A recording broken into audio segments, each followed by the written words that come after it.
What you're seeing is one of nature's most rare and terrifying phenomena, a fire tornado, a vortex of pure flame born from the chaotic heart of a wildfire. Now imagine something even more formidable. Imagine two. The concept sounds like something from a dystopian movie, but in an age of increasingly volatile climate and megafires, understanding the impossible is no longer a theoretical exercise. It's a survival skill. Today at Bizarre Weathers, we're going on a journey to understand twin tornado and how to practical survival strategy. This isn't about fear, it's about knowledge. And knowledge in the face of the unimaginable is the only shield you have. Before we can talk about surviving two tornadoes, we must understand one. A fire tornado, scientifically called a fire whirl, is not a true tornado formed from a supercell thunderstorm. It's a different beast altogether. It starts with a massive, intense heat source.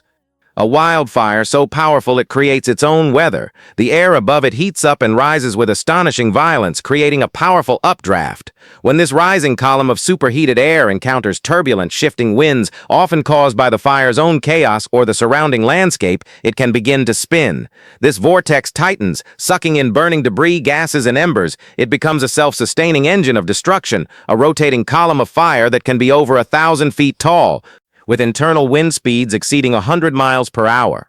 It's not just a flame, it's a cyclone of heat, toxic gas, and molten projectiles. It can snap giant trees, toss cars, and strip the ground bare. Now take that physics and double it. Twin fire tornadoes emerge under the most extreme fire conditions, typically within a pyrocumulonimbus event, a fire-generated thunderstorm. They represent a catastrophic release of energy. And here's the critical survival insight. Twins are not simply double the danger. They are a geometric increase in chaos. They interact. They can orbit each other, merge, or violently repel, making their paths wildly unpredictable. They create a war zone between them.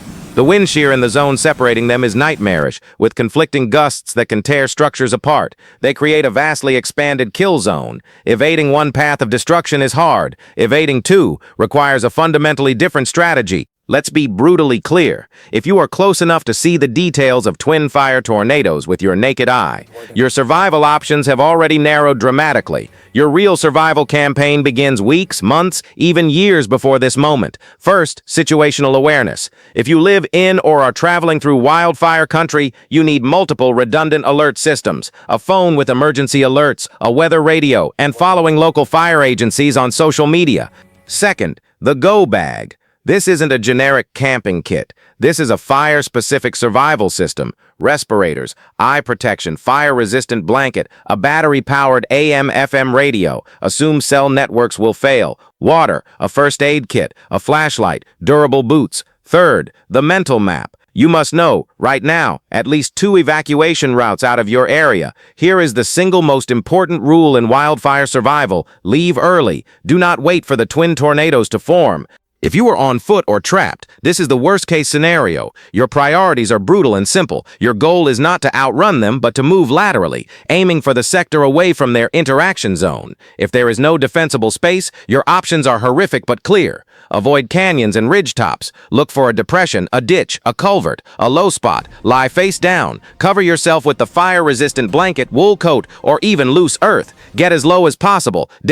The superheated gases and most intense radiant heat will rise. The air within inches of the ground may be marginally cooler and less toxic. Keep your respirator and goggles on. Stay down until the roar passes. The calm after a fire tornado's passage can be sudden. Wait. The main vortex may be gone, but lethal heat and gas remain. The ungodly roar fades. You've survived the passage, but the trial is not over. Secondary hazards are everywhere. Spot fires, falling trees, compromised gas lines. Your new priorities is to check for burns, especially on your feet and back. Check for smoke inhalation symptoms. Check if you have a working phone, call 911. Use a whistle, mirror, or flashlight to signal rescuers. Stay in your defensible space if it's safe. Hydrate. If you have water, drink slowly. If you must move to find help, do so carefully, testing the ground ahead. Your goal is to reach professional medical assistance and a designated safe zone.